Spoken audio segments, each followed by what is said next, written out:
Hi friends, welcome to కొత్తగా చందమామ కథలు. ఈరోజు మనం సింహం పోయింది అనే కథ చెప్పుకుందాం. మొఘలాయి చక్రవర్తి అయిన ఔరంగజేబుకు మహమ్మదీయ మతం అంటే ఎంత అభిమానమో, ఇతర మతాలంటే అంత ద్వేషం. అందులోనూ హిందూ మతం అంటే మరీను.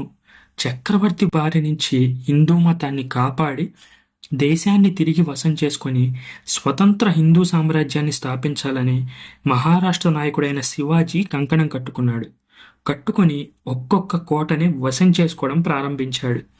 శివాజీకి ఇటువంటి దేశాభిమానం కలగడానికి కారణం తన మాత జిజీబాయి ప్రతాపగఢ కోటలో ఉంటుంది.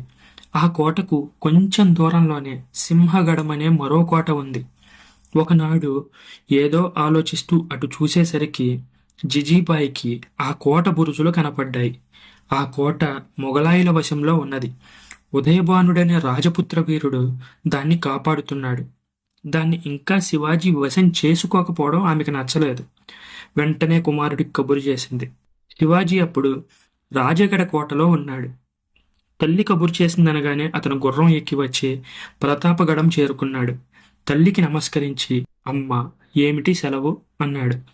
ఆమె నవ్వుతూ, నాకిక్కడ ఉబుసుపోవడం లేదు, చదరంగం ఆడుకుందామని నిన్ను పిలిచాను, ఒక ఎత్తు వేద్దామా అని అన్నది. శివాజీ వెంటనే ఆశ్చర్యపోయాడు. తల్లి కోరిక ప్రకారం ఆటకు కూర్చున్నాడు. ఆటలో జిజీబాయే నెగ్గింది. నేను గెలిచాను కాబట్టి నువ్వు ఏమిస్తావు శివ అంది. అమ్మా, నువ్వేం కోరుకుంటే అదే ఇస్తాను అన్నాడు శివాజీ. అందుకు ఆమె వెంటనే దూరాన కనబడుతూ ఉన్న సింహగఢ కోటను చూపించి, శివ, ఆ కోట మహారాష్ట్రుల వశం అయ్యే వరకు నాకు నిద్ర పట్టదు, అది వెంటనే మన వశం కావాలి అంది. శివాజీ నిర్ఘాంతపోయాడు.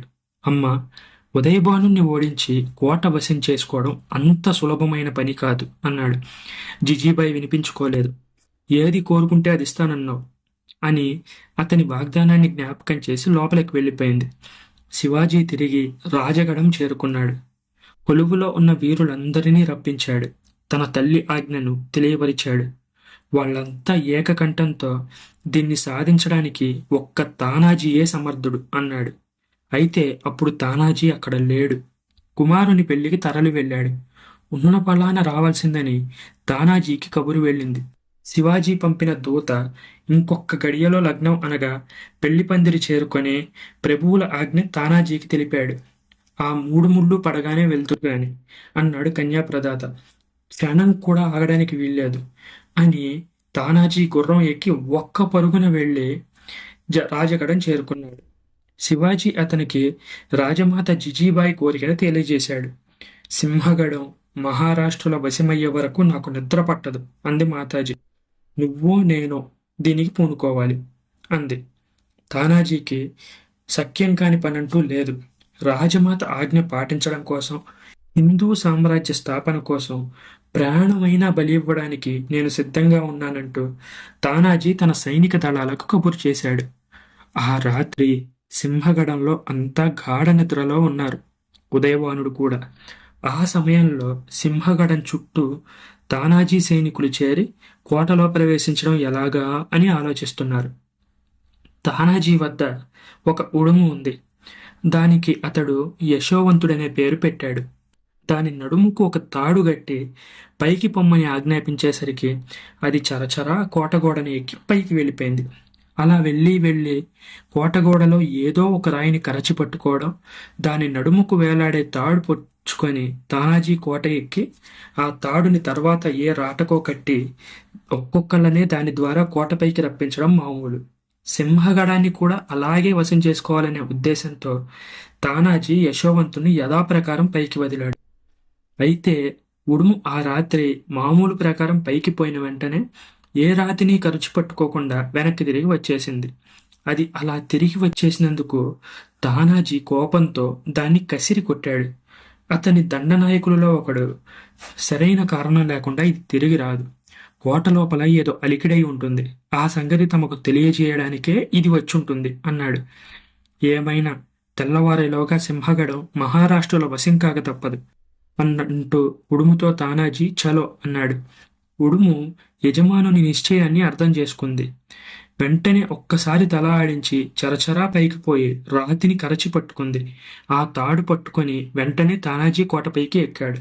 మరొక గడియలో అతని సైనికులందరూ ఎక్కి వచ్చి అతని వెనక నిలబడ్డారు. ఉడుము మొదట తిరిగి రావడానికి ఒక కారణం ఉంది. కోట లోపల పహారా వాళ్ళ అలికిడి వినపడడంతో తన యజమానికి ఆ సంగతి తెలియజేయడానికి వచ్చింది.